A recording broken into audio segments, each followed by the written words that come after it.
Hello friends, అందరు బాగున్నారా? ఈరోజు నేను బాలామృతం పిండితో లడ్డు తయారు చేయడం జరుగుతుంది.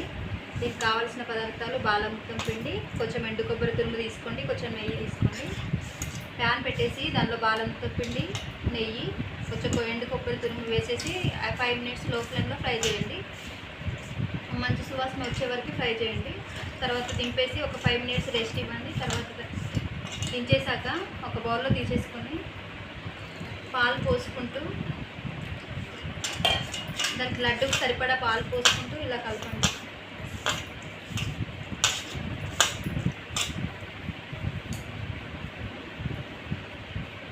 మనకి ఎన్ని పాలు సరిపోతాయో చూసుకొని కలపండి.